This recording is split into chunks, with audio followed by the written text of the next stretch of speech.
Ah, entonces, a ver quién puso atención. ¿Alguien puede resumir o recapitular un poco de lo que hemos visto en sí, sobre todo el último capítulo, pero también un poco los capítulos antes? ¿Cómo queda la historia de Apocalipsis hasta ahorita? Bueno, la historia de Apocalipsis, a lo que hemos visto ahorita, habla de arrepentimiento y habla también de los profetas que, pues, ellos fueron muertos por la palabra de Dios y exigen justicia, pero creo que aquí lo que yo he entendido, Sam, es de que si hablas la palabra de Dios y si eres muerto por la palabra de Dios, creo que no somos nadie para pedir justicia cuando la justicia divina llega por sí sola, siempre y cuando nos arrepintamos de lo mal que hacemos o lo malo que hemos hecho o y que podemos hacer a diario, ¿verdad?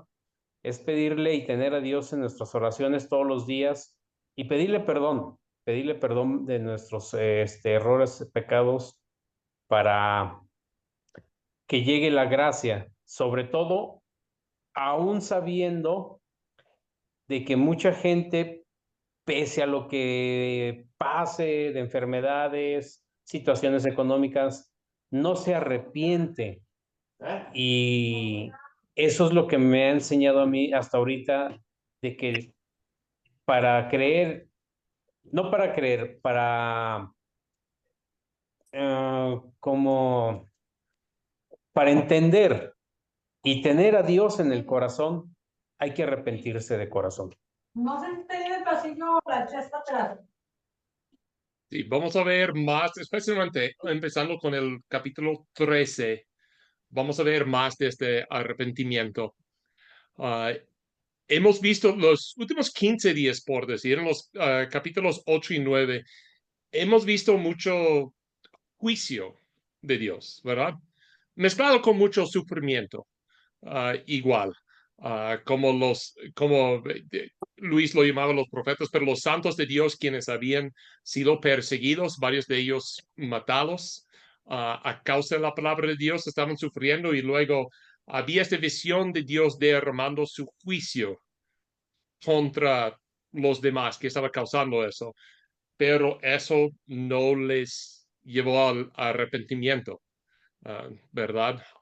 Sirvió, pues ellos quedaron como estaban en estas cosas. Lo que vamos a ver hoy y en 8 días también es como una sierra, una clausura de esta parte de Apocalipsis. Recuerden, el Apocalipsis empezó con la visión del cielo, y luego, pues, del Señor en medio de los candelabros, y luego las 7 cartas a las 7 iglesias, y luego empezó esta visión del trono de Dios en los cielos. Y luego abrieron como 2 secciones. Primero había un rollo con los 7 sellos, ¿no? Y vimos los sellos abriéndose por el Cordero Inmolado, ¿no? De 1 a 6, pero en el 6 llegamos también a las trompetas, y vimos a los diferentes trompetas sonándose también hasta llegar al final. Entonces, pues, todavía no al final. Creo que hemos visto los seis trompetas hasta la fecha también. Entonces, en los siguientes 2 capítulos vamos a ver precisamente eso.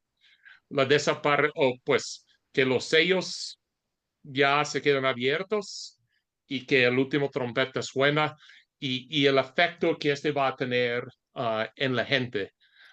Y sí, como sirve para clausura de esta sección, pero también vamos a empezar la puerta abriéndose a los capítulos posteriores, especialmente hoy, como va a anunciar nuevas cosas o introducir nuevos temas que nos guiará casi hasta el capítulo 19, por decir. Entonces, con esto en la mente, podemos tener que alguien lee los versículos 1 a 4 de Apocalipsis capítulo 10. Estamos en el capítulo 10, los versículos 1 a 4. Yo lo leo. Vi descender del cielo a otro ángel fuerte, envuelto en una nube, con el arco iris sobre su cabeza, y su rostro era como el sol, y sus pies como columnas de fuego. Tenía en su mano un librito abierto, y puso su pie derecho sobre el mar, y el izquierdo sobre la tierra. Y clamó a gran voz como ruge un león, y cuando hubo clamado, 7 truenos emitieron sus voces. Cuando los 7 truenos hubieran emitido sus voces, yo iba a escribir, pero oí una voz del cielo que me decía: sella las cosas que los 7 truenos han dicho y no las escribas. Sí. Entonces, tiene esta visión de otro ángel, ¿no? Ya viene otro ángel con otro propósito.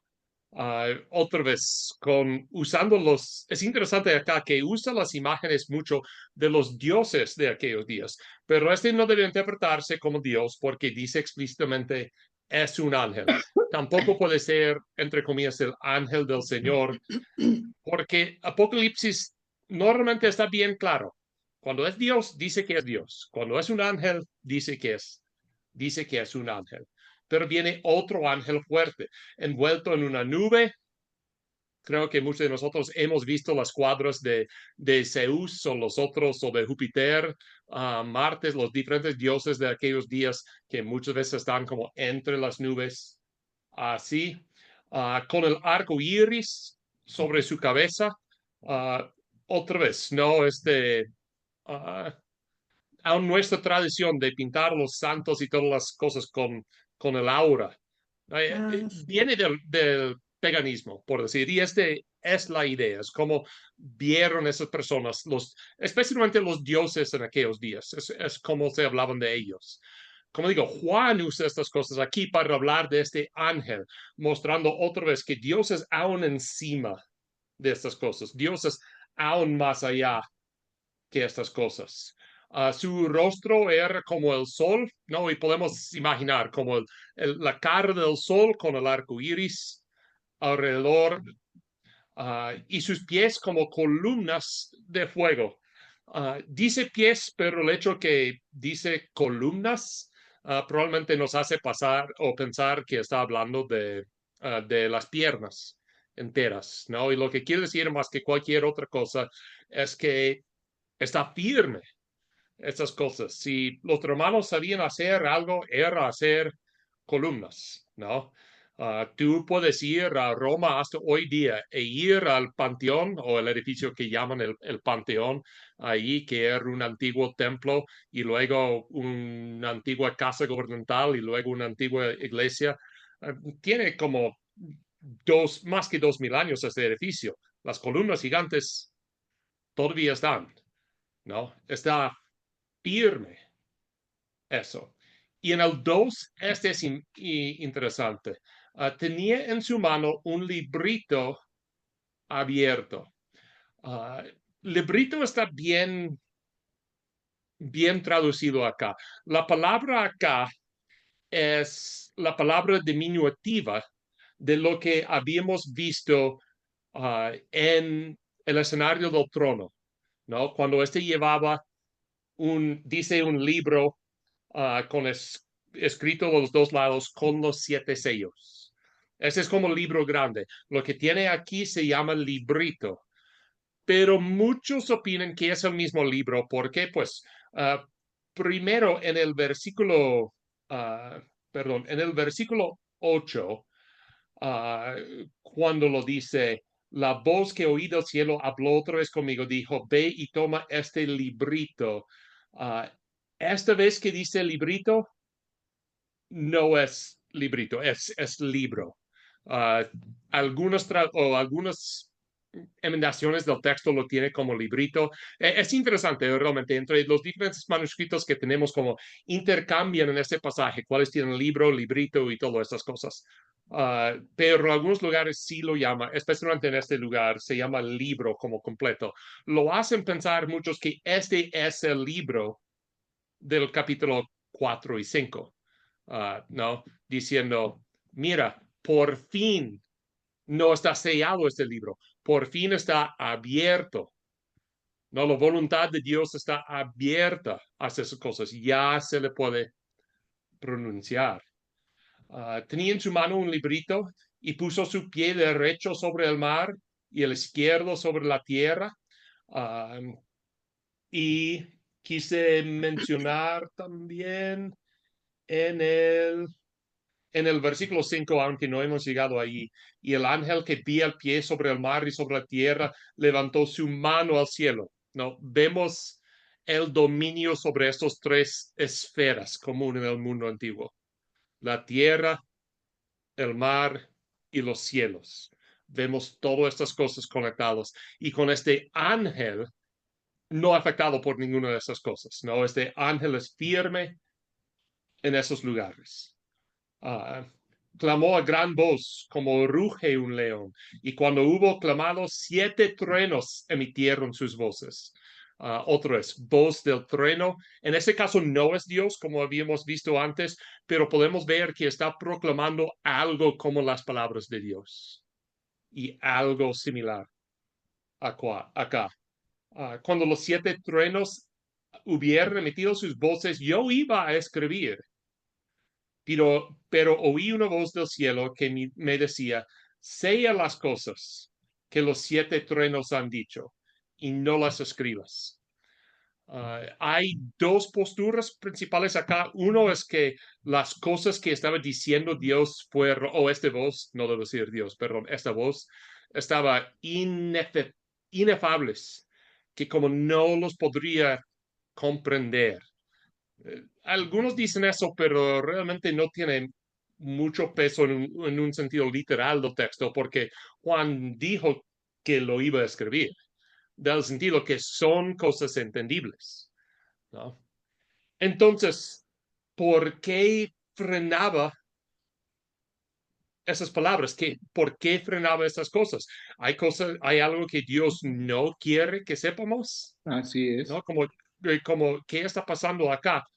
Probablemente tiene en medio o tiene la idea otra vez del juicio frenado que acabamos de ver en el último capítulo, ¿no?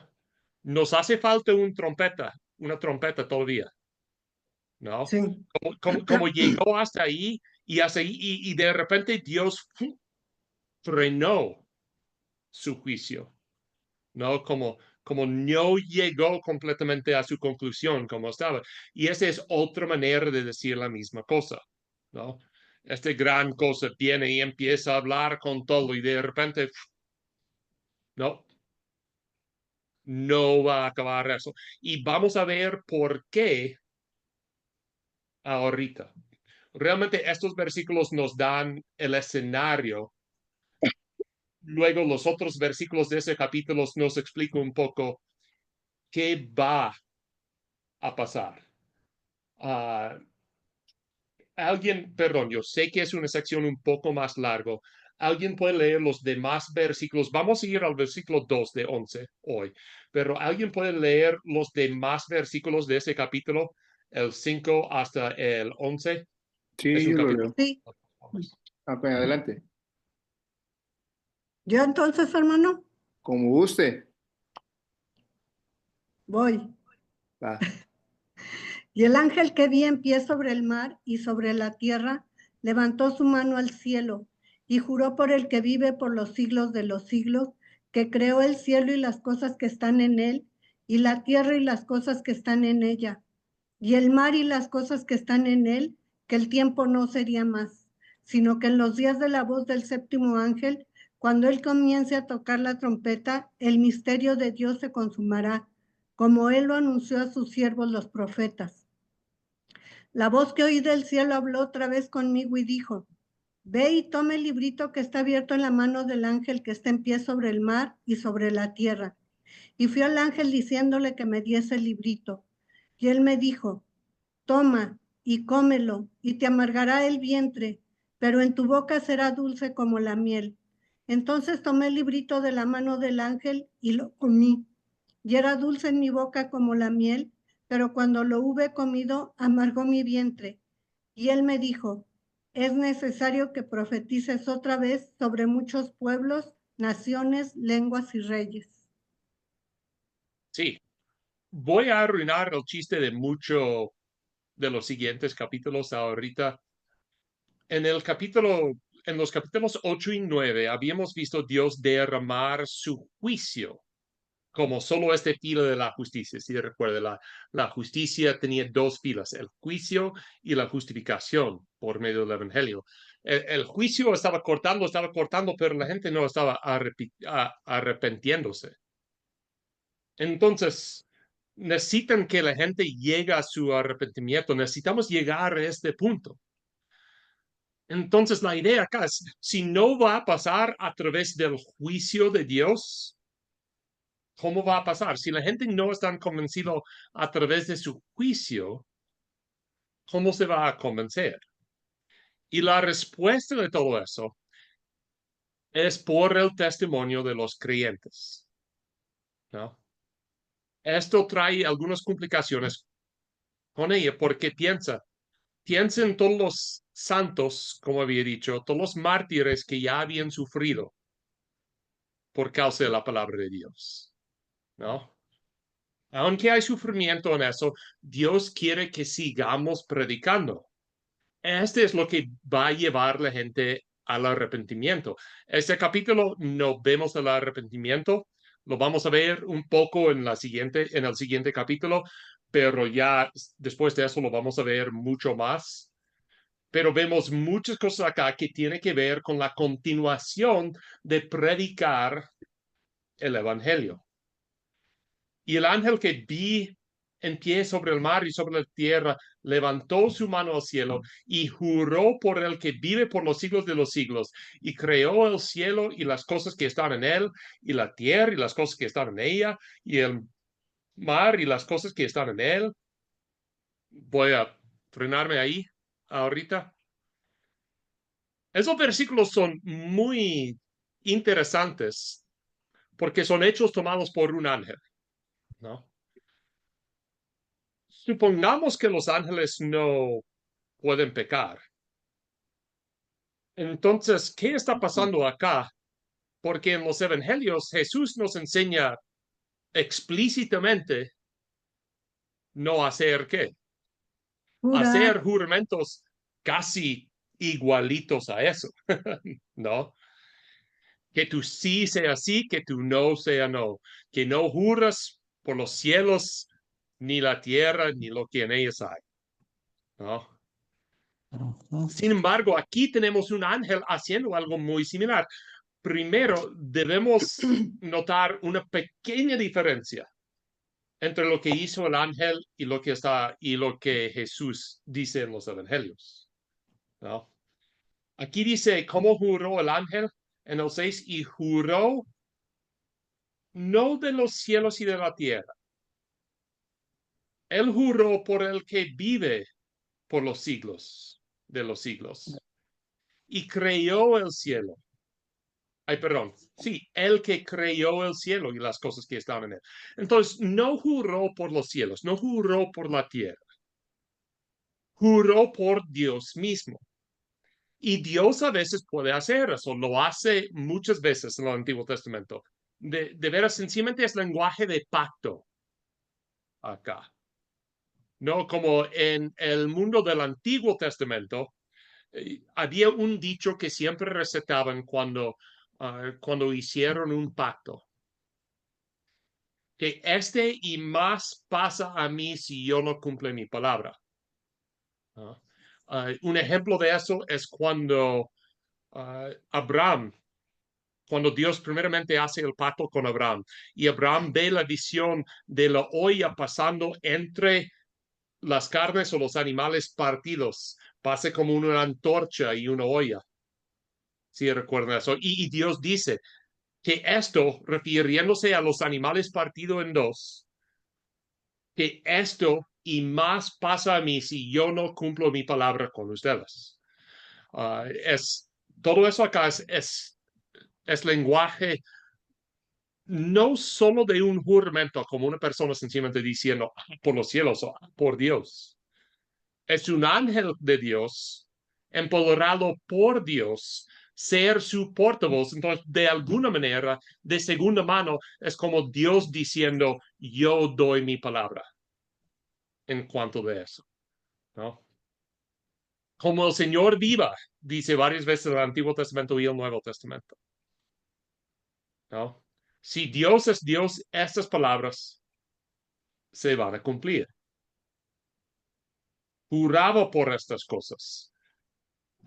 Por el que creó el cielo y las cosas que están en él, y la tierra y las cosas que están en ella, y el mar y las cosas que están en él. Que el tiempo no se haría más, ¿no? Probablemente aquí en el cuando está hablando del tiempo, estamos llegando a la culminación del reino de Dios. Como no es que todo el tiempo va a acabar, pero el tiempo de las cosas de este mundo se va a acabar.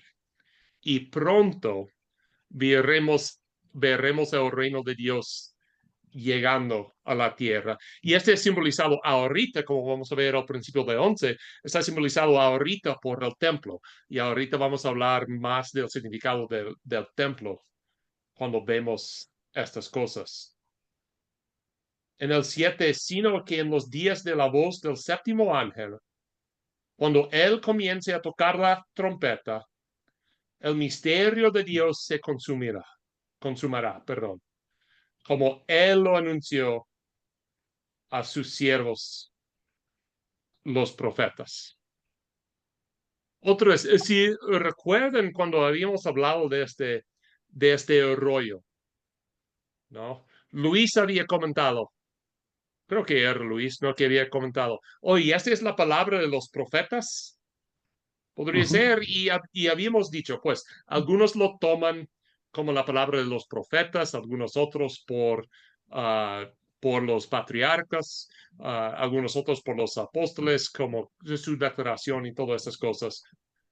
Pero de todas formas, lo que tenemos aquí es el pueblo de Dios, quien sea, dice profetas, pero no necesariamente son los profetas que escribieron la Biblia. Podrían ser, pero podría ser cualquier que es portavoz de Dios, ¿no? Ellos haciendo el anuncio de la llegada del reino de Dios, ¿no? El misterio de Dios se consumará. Por fin, las cosas de Dios, Dios y su reino están llegando. Como Él lo anunció a sus siervos, los profetas. Otra vez, el libro que habíamos visto con los 7 sellos ya está abierto. Entonces, lo que vemos, hay pequeña diferencia entre los diferentes eruditos. Lo que vemos desde ya hasta el fin del libro podría ser lo que estaba en el librito, podría ser solo los capítulos 11 a 12. Algunos piensan que son los capítulos 12 hasta 18, pero de todas formas, lo que vamos a ver es lo que Dios quiso decir a través de este libro, que nadie lo podría abrir. Entonces, otra vez pide el servicio de sus profetas para estar anunciando su palabra y proclamando el porvenir al mundo. La voz que oí del cielo habló otra vez conmigo y dijo, ve y toma el librito que está abierto en la mano del ángel que está en pie sobre el mar y sobre la tierra. Y fui al ángel diciéndole que me diese el librito. Y él me dijo, toma y cómelo, y te amargará el vientre, pero en tu boca será dulce como la miel.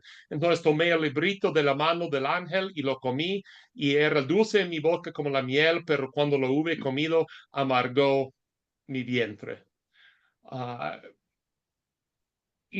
Pero dejo el último también. Y él me dijo, es necesario que profetices otra vez sobre muchos pueblos, naciones, lenguas y reyes. Aquí, primero por excelencia, sencillamente un tip cuando están leyendo sus Biblias. Habíamos visto cómo nosotros hoy día nos encanta organizar nuestra materia en bosquejo, ¿no? Punto 1, punto 1A, 1B, 1C, punto 2, 2A, 2B. como digo, en aquellos días preferirían organizar su pensamiento en forma de quiasmo, no bosquejo. Quiero decir, punto 1, punto 2, punto 2a, punto 1a. Y repetir aquí. Y tenemos un muy buen ejemplo acá en lo que el ángel dice, ¿no? Y fui al ángel diciéndole que me diese el librito y él me dijo, estoy en el 9 ahorita, toma y cómelo y te amargará el vientre, ¿no? Primero viene lo amargo acá. Pero en tu boca será dulce como la miel. Luego llega lo dulce en la boca. Entonces Juan tome el libro de la mano del ángel, lo come y la primera cosa que experimenta es lo dulce, ¿no? Repetimos el punto 2. Pero, pero cuando lo hube comido, amargó mi vientre. Repite el punto 1, ¿no? Solo para que empezamos a identificar un poco esta estructura. Ahorita hay que explicar qué significa eso, ¿no? ¿Qué significa esto del rollo y comerlo y todo eso? Otra vez, ¿qué era este rollo? ¿Y qué simboliza?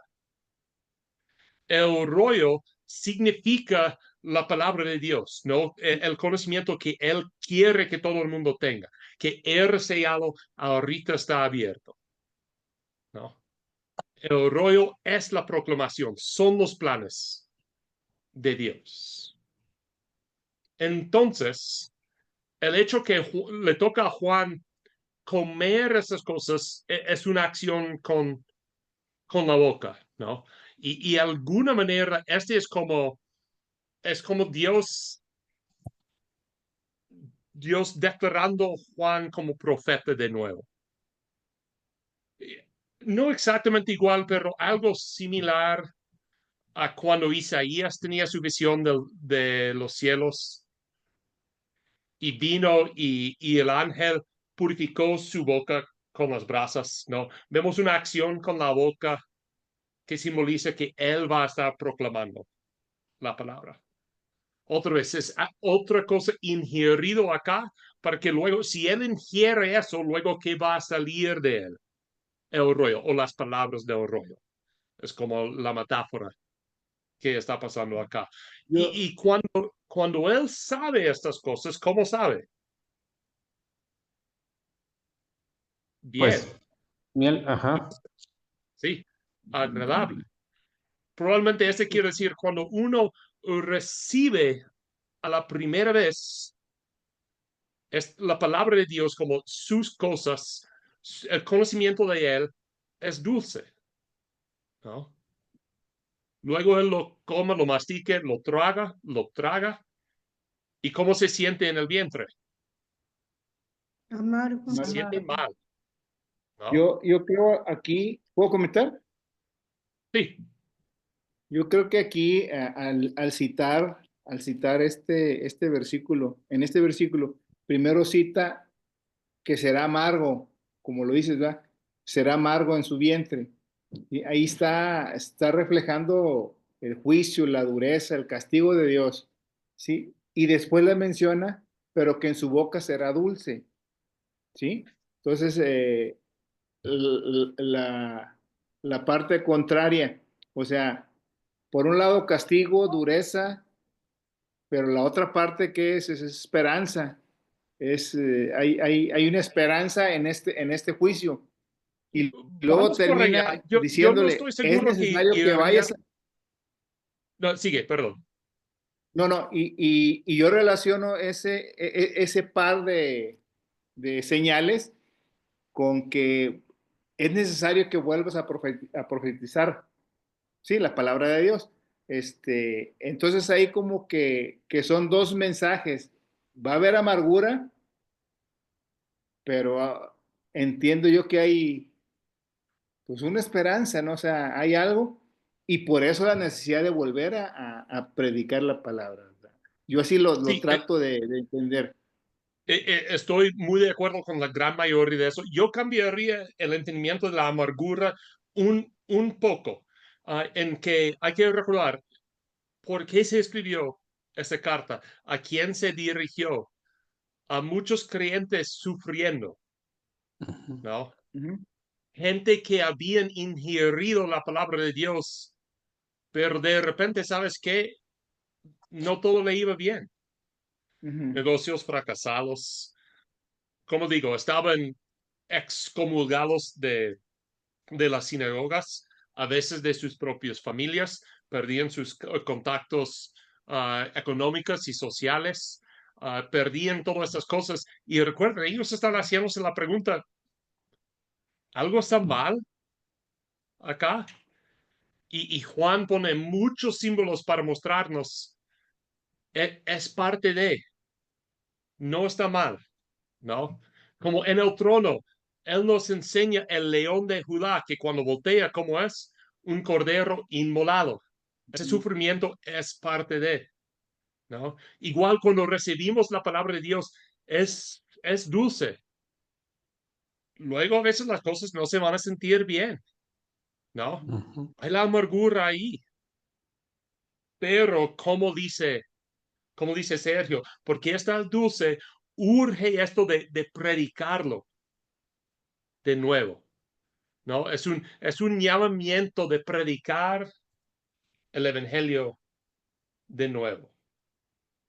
Uh, También debía de haber dicho, también no lo mencioné, ¿dónde es que usa la palabra predicar o anunciar? En el versículo 7, la voz del séptimo ángel, cuando él comience a tocar la trompeta, el misterio de Dios se consumará como él los anunció a A sus sus siervos. siervos, los profetas. Esta palabra anunciar acá es evangelizar, es uangalao. Mm. Sí, y como he dicho a varias personas en el pasado, estas buenas noticias de evangelizar. Muchos conocemos que evangelio significa buenas nuevas. Evangelizar, anunciar las buenas nuevas. Estas buenas nuevas no son buenas nuevas cualquiera, ¿no? Como digo, hay algunos veces que se usa en la literatura secular en aquellos días, muy cerca de esta fecha. Primero, cuando Augusto César tuvo un hijo que llegó a los 18 años, o llegó a mayor edad, de veras no sé si era 18 o no, se proclamó un edicto que, mira, ya tiene un heredero. Evangelio usaba eso para proclamar a todos que estaba allí. También, cuando el Imperio Romano gana una gran batalla y ya todo Pero, está seguro y en paz otra vez, Evangelio, estas son las buenas pero nuevas. esos no eran los heraldos los que proclamaban, ¿Mande? no eran como heraldos los que proclamaban ese tipo de noticias. Sí, sí, sí. Que este es como usar la palabra evangelizar Ujú, en como la lengua mundana, ujú. cotidiana, por decir. Hay que recordar, ¿no? Nosotros solo lo usamos en el ámbito religioso, pero la palabra tenía un sentido antes de ser adoptado por la iglesia, por decir. Y era proclamar muchas veces o que ascendió un nuevo emperador al trono o ya hubo un heredero, como un hijo nacido a él, o ya se había nombrado un heredero, simbolizando que ya el reino de otra forma está llegando con nosotros.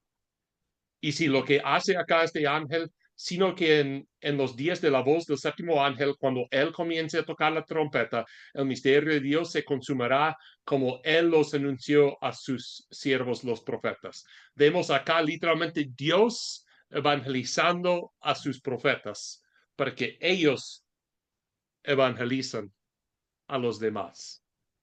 Sí.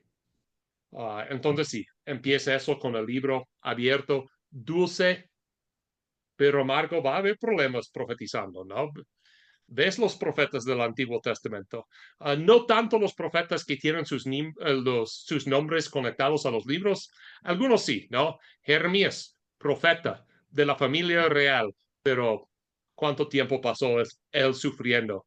en una cisterna, acostado, desnudo, lo que sea. Ezequiel, otro de una casta importante, pero sufriendo. Pero vemos aún más sufrimiento cuando leímos los libros de como Samuel y Reyes. Vamos, varios profetas de Dios que anunciaron las palabras de Dios, pero este mensaje cayó gordo a sus oyentes, a los reyes, entonces ellos perseguían a esos mismos profetas. Reciben esta palabra dulce del Señor, predican esta palabra dulce del Señor, pero vienen problemas con eso. Igual, no todo son rosas, ¿no? No. Y así es de la vida cristiana. Preguntas, observaciones hasta este punto. Como digo, vamos a ver un poquito más acá. Bueno, yo lo que comentaba el Inge, bueno, y lo que dice aquí, dice, cuando lo comí me supo dulce como la miel. Y cuando lo tragué o cuando lo comí, me supo amargo en las entrañas. Siento que se refiere a nosotros mismos, Sam, cuando recibimos la palabra de Dios. Y recordemos que en la Biblia nunca, no viene ninguna palabra o que se repita de la palabra tantas veces de que uno va a ser feliz, feliz, feliz. O sea, la palabra de Dios aquí dice, es como miel al recibirla y al momento de comerla es amarga porque realmente nos saca a nosotros mismos lo mal que estamos y lo mal que hicimos y estamos haciendo ante la presencia de Dios. Yo así entiendo este versículo de que cuando la recibes, afrontas tu realidad, lo que estás haciendo mal y lo que hiciste mal. Eso es lo amargo de este versículo. Y la miel ya es cuando realmente aceptas a Dios y dices, híjoles, Señor, te entrego a ti todos mis problemas y pues como alfarero, ¿verdad? Hazme un jarrito nuevo y quítame toda esta amargura. Tú lo acabas de decir, todo cristiano vamos a pasar por ese trago amargo. Entonces, eso es lo que para mí yo entiendo este versículo, creo que no lo indica cada uno, bueno, yo así lo tomo como para mí, ¿verdad? Así lo siento yo, no sé si estoy bien o mal en el comentario. Como digo, hay partes de eso que es bueno. Yo sencillamente quizá tendría una interpretación un poco más abierta. No es únicamente enfrentar nuestros pecados y todo eso, porque hay muchos sufrimientos igual que viene del externo, ¿no? Como ellos seguramente tenían ciertos sufrimientos que sí eran internos, batallar con el pecado y todo eso, pero seguramente tenían ciertos sufrimientos que son externos también, ¿no? Y probablemente es un poco de eso también. Creo que la gran idea es que sencillamente no es que aceptes el evangelio y vas a estar feliz como tú piensas que es feliz. No. ¿No? Sí, va a haber sufrimiento, va a haber problemas. Y como me encanta decir tantas veces, si el propio Dios, creador del mundo y del universo, vino a este mundo y tuvo problemas, ¿por qué pensamos que nosotros no los tendríamos? ¿No? Sí. Así es, sí, muy bien. Gracias, Sam. ¿Otras preguntas, comentarios sobre estos versículos hasta acá? Yo tengo una duda. Sí. Al interpretar esto, bueno, al final, después de haber comido el librito, lo que dice es que pues es necesario que profetices, es como volver a comenzar, bueno, a darle el nombre de profeta. ¿No sería como actualmente pues si hay profetas, o sea, ya como dones del espíritu que ya hay profetas en la actualidad o a partir de ahora, o solamente era dado a él? Pues yo digo, define profeta, ¿no? Este es dirigido a él, pero en cierta manera yo creo que aquí él simboliza a los creyentes contemporáneos a cualquier época, por decir, ¿no? Es necesario que cualquier volvemos a profetizar, porque es interesante acá, vemos que él manda que Juan profetice, ¿verdad? Pero luego, como él lo comunica, no es Juan profetizando, son dos otros que están profetizando. Ah, entonces da el orden a Juan, pero simboliza un orden para cada quien. Los profetas existen hoy día. Yo sencillamente dice, pues, define profeta, ¿no? En gran parte yo digo que sí. Y pero no distraerme tanto, yo diría, sencillamente necesitamos ampliar nuestra definición de profeta muchas veces. Muchas veces cuando hay debate sobre si hay profetas hoy día o no hay profetas hoy día, viene al hecho de estas personas que vienen y predicen o dicen cosas que se trate del futuro y si este es lícito o no. Pero realmente la definición de un profeta en la Biblia, como digo, es mucho, mucho más amplio de eso. Sí hace eso. No voy a negar eso para nada. Pero sencillamente es una portavoz de Dios. Los profetas en el Antiguo Testamento, muchos de ellos nunca decían ninguna cosa acerca del futuro. Sencillamente decían a la población en general, mira, según la ley de Dios, según la Torah, ustedes están haciendo esto y eso y esto mal. Arrepiéntense y hagan eso y eso y eso. ¿No? Entonces, de alguna manera es como un predicador, igual, pero tampoco quiero decir, no es exactamente igual eso, porque parece que un profeta se dirige más en mensajes más cortos, más llega ahí un poco más duro con la gente, muchas veces que sencillamente un predicador, orador, pero hay muchas cosas en común ahí. Y creo que como digo, creo que este mensaje que él perdón, que él da a Juan acá es para todo creyente que está escuchando este libro, ¿no? Sí. Volvemos a profetizar. Y aquí, como digo, la palabra profetizar sí es la palabra profetizar, pero debe entenderse como sinónimo a evangelizar, ¿no? Como digo, es Dios evangelizando a los profetas, literal. Como Vale. recordamos este versículo 7.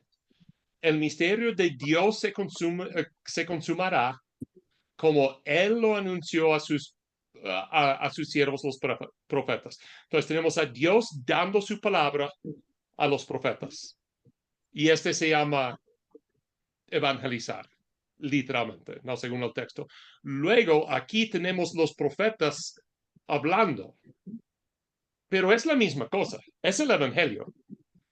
Se llama profetizar porque son los profetas diciéndolo, ¿no? Por definición, lo que dice un profeta es una profecía, ¿no?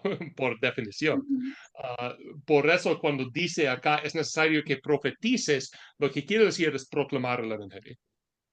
Sí, el evangelio mueve de Dios a los profetas y de los profetas a las naciones. Es necesario que profetices otra vez sobre muchos pueblos, naciones, lenguas y reyes. Aquí estoy viendo aquí en la interlineal, el griego dice profeteu, y Sí, dice, la definición es predecir eventos, adivinar, hablar bajo inspiración, ejerce el oficio profético. Y la traducción en Reina Valera lo maneja como profetizar, ¿sí? Por el comentario que haces del 7, en el versículo 11, esa es la palabra en griego. evangelizar. Sí. No, profetizar. En el 7, No, en el 11. sí, en el 11 es profetizar. Sí. Ok. Y en el 7 no chequé, pero El 7 es evangelizar. ok. Sí. Te lo checamos. El 7 es cuando dice como él lo anunció. Esa palabra para anunciar es euangelizo. Sí. Como él proclamó. Evangelizo, sí, tiene razón. Sí. Tiene razón. Entonces, como digo, Sí, es evangelizar. Dios evangeliza a los profetas. Los profetas proclaman la misma palabra que han recibido de Dios. Este es el papel de los profetas, ¿no? Pero ¿por qué lo dice un profeta?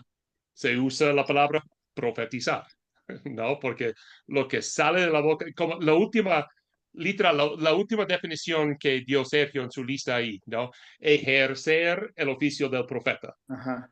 Precisamente, no es lo que están haciendo ellos. Lo que quiero decir es que el mensaje que dicen todos es igual. Lo que dice Jesús a los profetas y los profetas a las naciones, ese es el mensaje que da. Y es el mensaje que está en el rollo, ¿no? El rollo se pasa de Dios a Juan y de Juan otra vez a las naciones. Sí, Una porque ahí también dice pregunta, bajo Sam. inspiración. ¿Mande? Bajo inspiración dice. Exacto. Una pregunta, Sam. En el 11 dice, es necesario que profetices otra vez sobre muchos pueblos, naciones y lenguas. Yo entiendo la palabra sobre como si lo que fuera a decir sea sobre pueblos, naciones y lenguas, no que vaya a llevarles un mensaje a ellos. Lo que pasa, este es la pronombre epi acá, que tiene muchos sentidos. El sentido más base sí es como sobre, es como con respecto a. Sin embargo, con el verbo profetizar, muchas veces como no es tan, no solo es con respecto a, pero es porque el con respecto a también es su audiencia. Muchas veces cuando usa esta frase, profetizar sobre. Porque a quién profetice. Aquí la Profetice, palabra emi, ¿cómo se pronuncia? epi. Epi. Sí. Epi dice que superimposición, o sea, como, sí, Sí. sobreponiéndose, ¿verdad?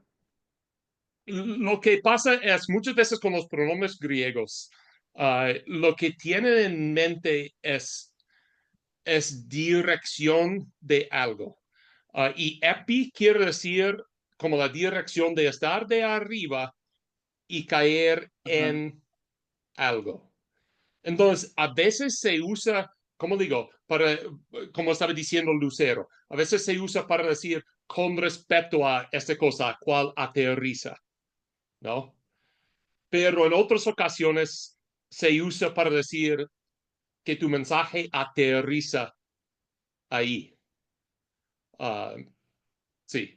Y sí hay comentaristas, hay ciertos comentaristas que han dicho, no, va a profetizar con respeto o el contenido de su profecía sea las naciones. Creo que es lo que está intentando decir Lucero, ¿no? Como Sí. es el entendimiento más natural con la palabra sobre.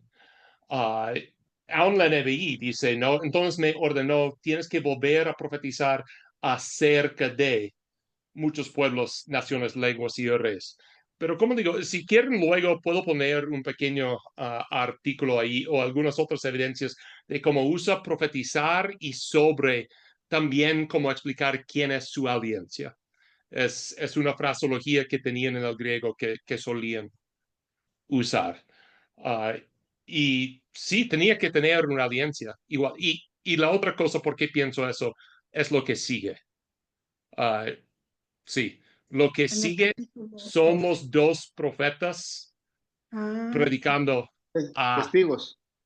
sí, los dos testigos, hablando a ellos, precisamente. Y lo que viene justo aquí Este sirve como buen puente a los últimos dos versículos que vamos a ver ahorita.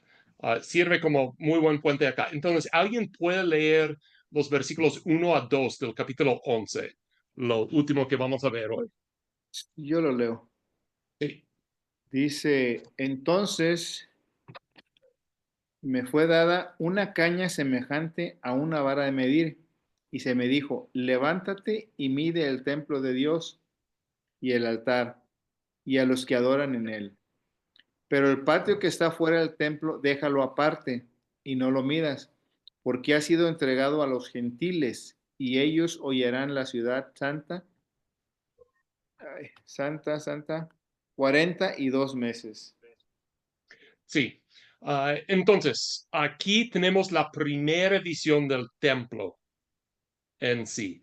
No, ha sido cosas que están en común entre el templo y el trono de Dios. Sobre todo hubo el altar, ¿no? Que sirvió como un altar de incienso con las oraciones de los santos ahí. Habíamos visto, pero aquí ve el templo tal cual. ¿Y cómo era el templo en aquellos días? Parece estar describiendo el templo judío, encima te dice eso, por lo menos su patrón. Y su patrón es que, por lo menos en esos tiempos, o si era escrito más tarde, ya el templo había sido destruido, como era su templo hace 20, 30 años, era una plaza grande afuera, ¿no? En esta plaza podría venir, de todas formas, había muros alrededor de esta plaza. Pero en esta plaza podría venir cualquier persona. Pero este es lo más cerca que podrían llegar ellos a Dios. Luego había una barda, un muro chiquito, chaparrito, por decir. Quizá era de como 1 metro de altura. Algunos dicen otras cosas. Algunos solo dicen que eran unas columnas, ni era un muro completo. Pero esto separó el patio de los judíos del patio de los gentiles o de las naciones. También las mujeres hubieran sido bienvenidas en la plaza de los gentiles, pero no dentro de este muro. En esa parte, como todavía estamos afuera, no estamos adentro de ningún edificio, ¿no? En esa placita hubo el altar donde hicieron los sacrificios. Hubo en diferentes tiempos, había diferentes altares ahí, si consultamos el Antiguo Testamento.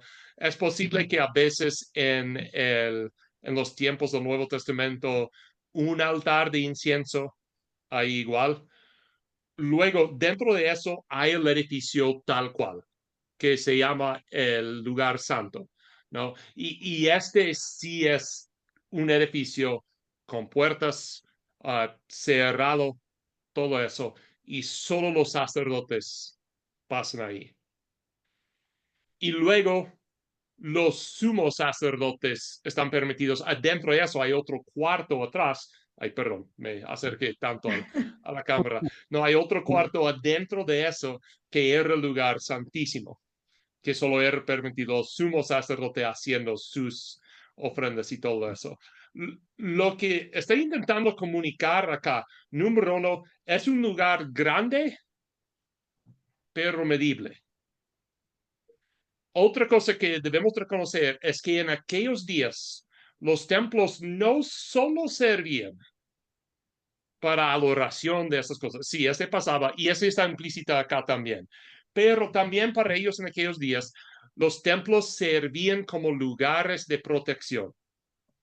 Si tu pueblo, si tu ciudad era invadida por otra nación, muchas veces si tú huyeras al templo, el ejército enemigo no entraría al templo para hacer mal a esas personas. Hay tantas evidencias de eso pasando en el mundo de aquellos días. De un ejército invasor no entrando a los templos para sacar la gente y hacer lo que hacen con la gente, matándolos, viajándolos, lo que sea, ¿no? No haciendo eso, pero mostrando reservación ahí, se dando algo a los dioses. Y probablemente este es muy importante acá, porque acabamos de tener mucho juicio, mucho de esas cosas, ¿no? Pero hay un lugar donde puedes ir. Y ese lugar está llegando. Ya, muchos de esos versículos que vienen van a estar comparando el templo y la ciudad de Dios con la ciudad del mundo, por decir, ¿no? Es medible esta cosa. Por eso trae la barra para medir, ¿no? Y le pide que lo mide. Aquí no da la medida, pero pide que mida. Vamos a ver eso luego. Pero mide el templo de Dios y el altar y a los que adoran en él. Pero el patio que está afuera del templo, déjalo aparte y no lo midas, porque ha sido entregado a los gentiles. Y ellos hollarán la ciudad santa 42 meses. Otra vez, hay variación de interpretación acá. Algunos ven las naciones o los gentiles como un pueblo invasor. Hay otros, yo prefiero interpretarlo como estos gentiles, ambos gentiles lleguen allí para encontrar algo de protección, ¿no? Sencillamente porque usa los verbos y ellos hollarán la ciudad santa 42 meses, ¿no? Normalmente no usa la palabra hollar para describir un ejército invasor o alguien que está buscando atacar Pues dice algo. pateo, ¿Mande? dice pateo, pisotear, ¿En dónde? en el griego. Ah, pateo, La sí palabra que. hollar dice pateo y la definición es pisotear.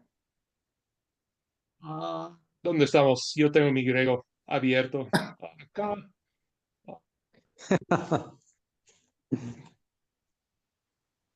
Sí, no quiso abrir. Ahí, pateo, sí, pero no es necesariamente patear acá. En NBI Es, dice pisotear. puede ser pisotear Pisotearán. también, para estar honesto, es una palabra para caminar Ok. también. Es otro significado muy común de eso. Voy a hacer Ah, una pregunta, Sam, a lo mejor está fuera de lugar. En diga, esos tiempos, cuando esto estaba ocurriendo, tú dices que también el templo se usaba como refugio, ¿sí? No, o sea, y cambiaron las situaciones porque cuando se crea el templo por primera vez, pues era un lugar santo, no entraba nadie más que los pero sacerdotes. este lugar es porque la palabra, entra confusión porque la palabra templo se usa en varios sentidos. Ujú, ¿No? En muchos sentidos usa la palabra templo para hablar solo del edificio que está dentro de esta plaza. ujú. Pero también usa la palabra templo para referirse a toda la plaza. Ok. Uh, y cuando es toda la plaza, pues toda la gente bienvenida. Cuando Ujú. hablamos de solo el edificio, correcto, lugar santo, nadie entra ahí, salvo los sacerdotes, sumos sacerdotes. Pero, como digo, para ellos, y me encantaría tener una clase sobre eso, sobre la cosmovisión de ellos en aquellos días, cómo Ujú. percibían las cosas, porque la idea del templo a lo largo de la Biblia está muy, muy importante. Y entender estas cosas. Para casi todas las culturas, el templo no necesariamente era solo el edificio. Abarcaba también lo que nosotros hoy día llamaríamos como la plaza y los jardines Los alrededor atrios. de eso.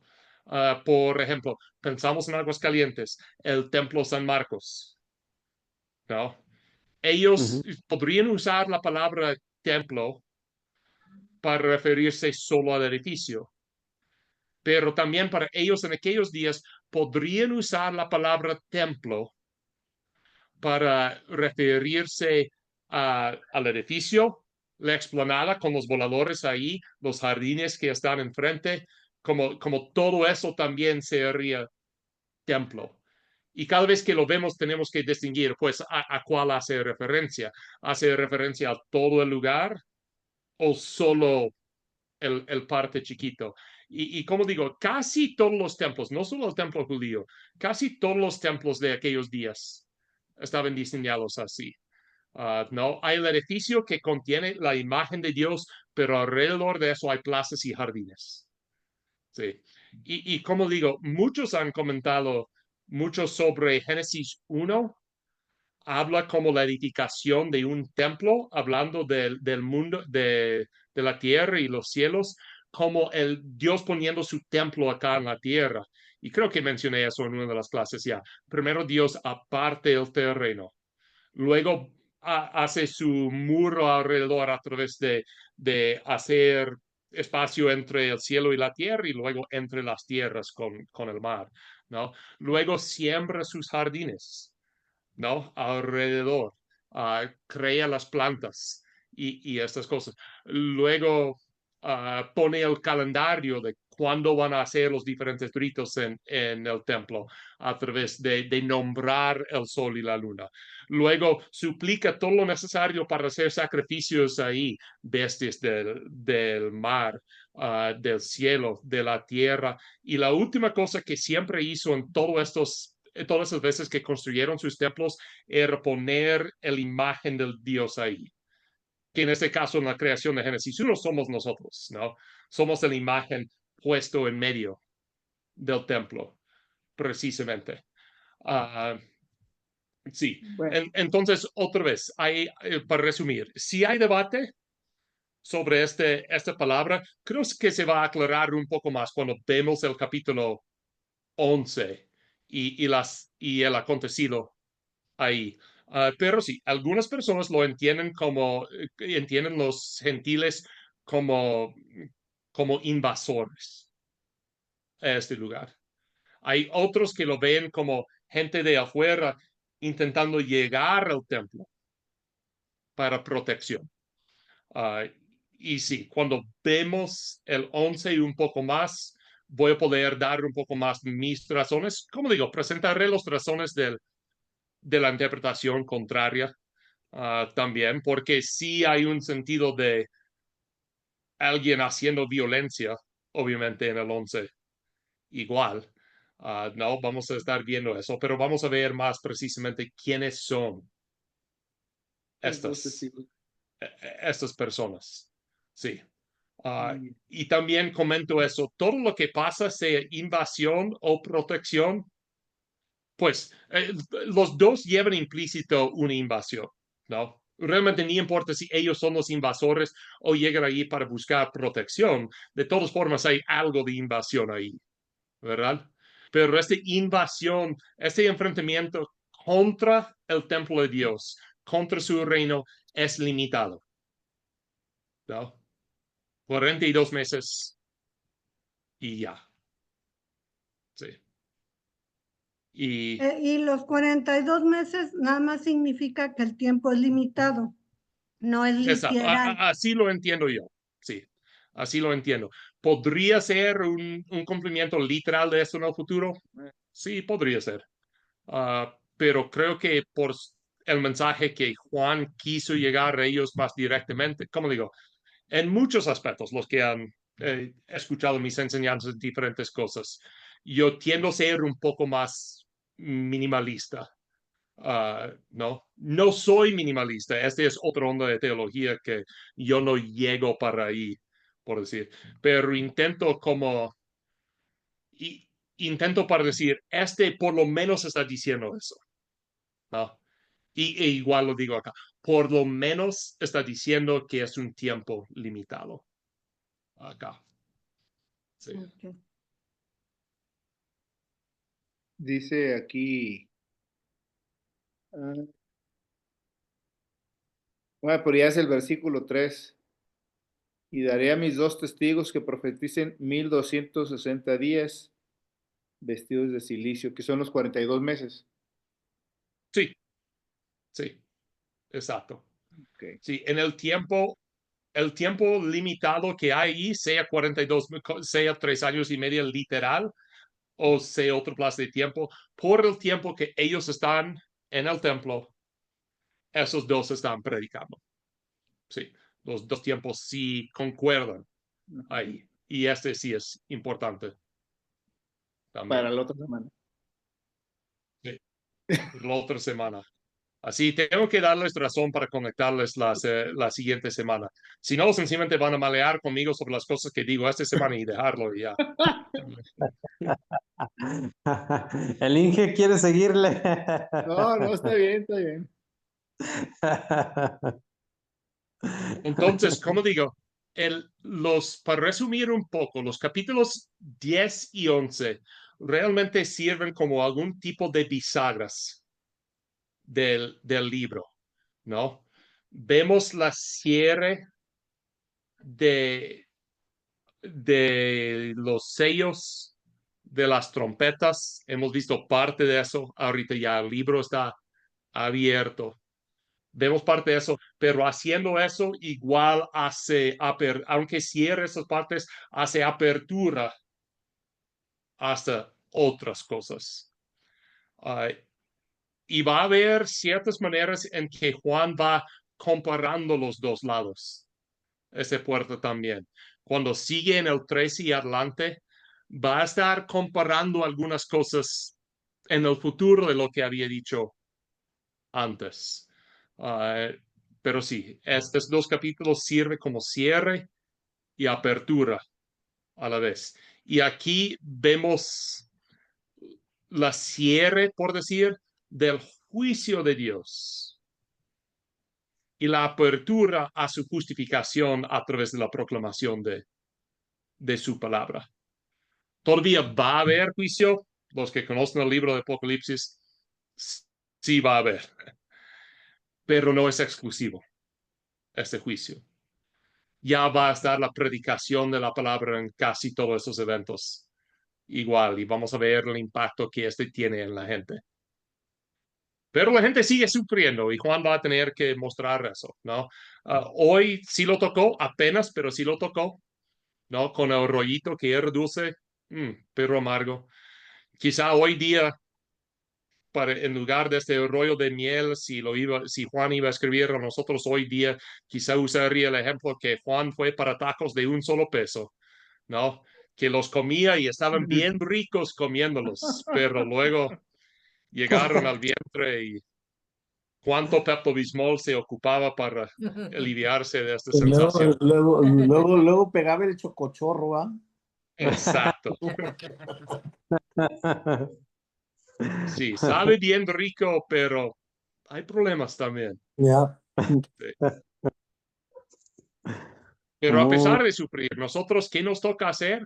Seguir predicando. Predicando. Sí. Sí. Esta es la gran aplicación de esa parte.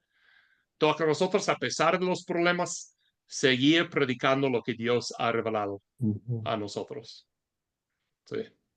Que cada uno seamos profetas, ¿no? Correcto.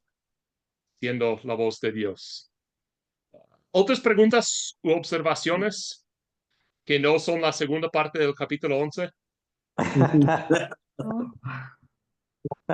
No, ninguna, Sam. Sí. Sí, a ver también si, si tengo la oportunidad en esta semana, medio lo dudo porque acerco unos torneos pesados de básquet ahorita y estoy ayudando con la administración. Pero si tenga tiempo en esta semana, traduzco algunos o artículos o partes de comentarios igual sobre que presente las diferentes maneras de interpretar eso, ¿no? Si los gentiles son buenos o si son malos. Si pisotear es caminar, perdón, si hollar es caminar o pisotear o hacer violencia y a ver si puedo colocar estas cosas en el aula. ¿Sale? Ok. Ok. Sí. Entonces, con eso en la mente, ¿alguien quiere orar por nosotros para terminar? Yo, Sam. Todos quieren predicar, nadie quiere orar. Sí. No, yo oro, Sam. Gracias. Vamos a orar, mis hermanos. Señor, te damos gracias por esta prédica, Padre Santo, por esta enseñanza que nos pones una vez más en nuestros corazones y una vez más a través de Sam. Señor, tú que le das la sabiduría. Padre Santo, te pedimos por los hermanos que hoy se conectaron y los que no se pudieron conectar, que nos llevemos estas palabras que tú nos enseñaste el día de hoy y ponerlas en práctica, Padre Santo. Señor, te lo pedimos todo esto en el nombre de tu Hijo amado Jesucristo. Amén. Amén. Amén.